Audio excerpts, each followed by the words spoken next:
Hi, my name's Christian Aguiar. I'm Assistant Professor of English at the University of the District of Columbia Community College, and today I'm going to be talking with you a bit about the writing process.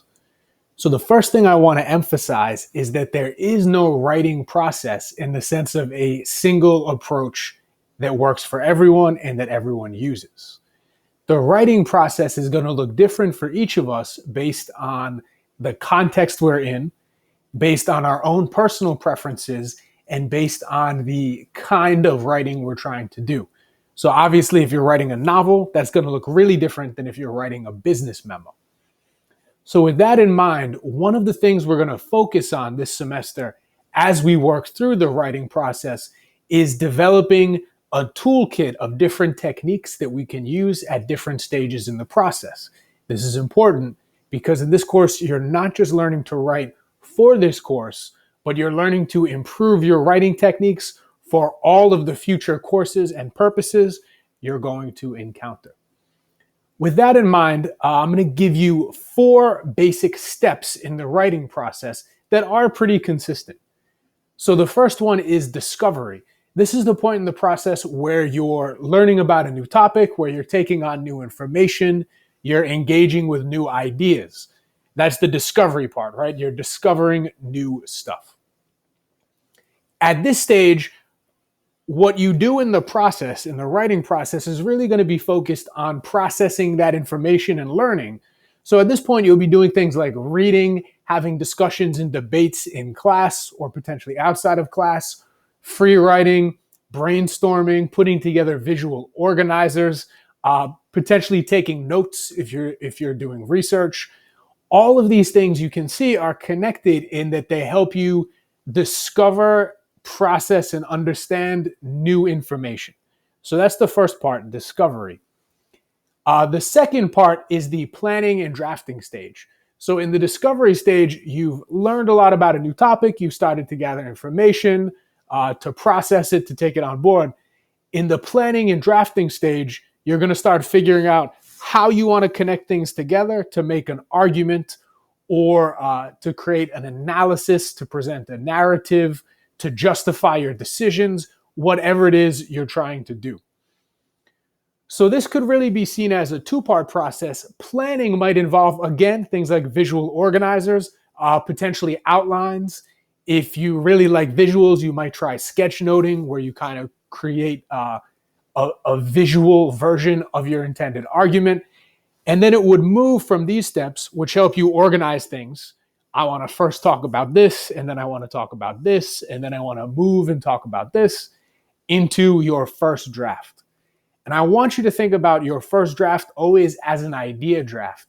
It's a really messy thing where you're just trying to get everything you need down on paper.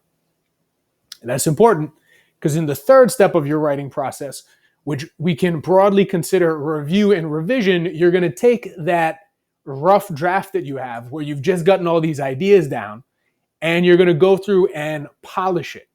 So at this point, you'll be doing things like in-class workshops, which we'll do a bit of in here, potentially conferences with your professor, with a writing tutor.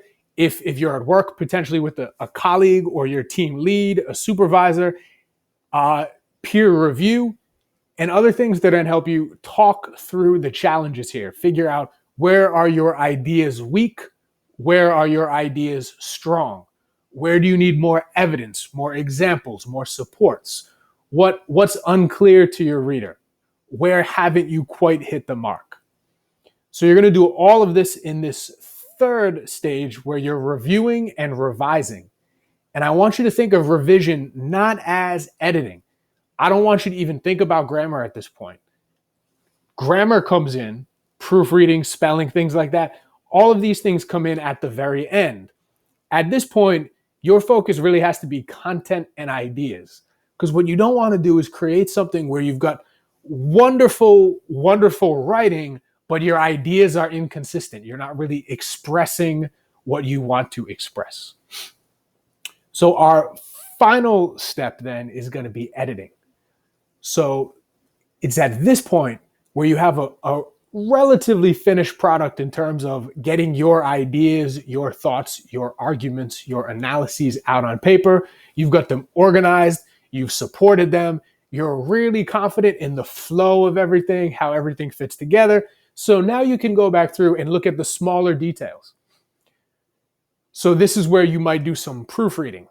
You might have another conference with a tutor, with your professor, with a classmate, and now focus more on sentence level stuff. Do all of the sentences make sense? Are there errors? Are there things that are going to confuse the reader? Are there places where your sentences can be stronger, your images or ideas a little more vivid if you improve the writing at the level of the sentence? That's going to be your final goal in this writing process, sort of putting the finishing touches, polishing your piece of writing. So with all this in mind, I want to remind you of the main goals in doing this in this IGED 110 course this semester. One, I want you to have the opportunity to apply a lot of different approaches to each of these steps. So I want you to experiment with some different approaches. Even if you don't love them, you're going to try them this semester. And then maybe, after you've done them once, you say, I hated that, I never want to do it again. But you'll also along the way find some things you really like that you can use in the future. Two, based on that process, you're going to figure out what really works well for you and then be able to apply that to future classes where you need to write. And not just writing classes, but all of the classes and all of the situations where you need to write. So this is what we're focused on this semester. This is the process of writing. Hopefully this video gives you a slightly better sense of what goes into the process of writing, and it can supplement your textbook in that way. So looking forward to lots of work this semester on writing steps, on techniques, on different approaches we can use at different steps in the process. Remember though, this is not one size fits all. Each assignment and each person is going to require a slightly different approach.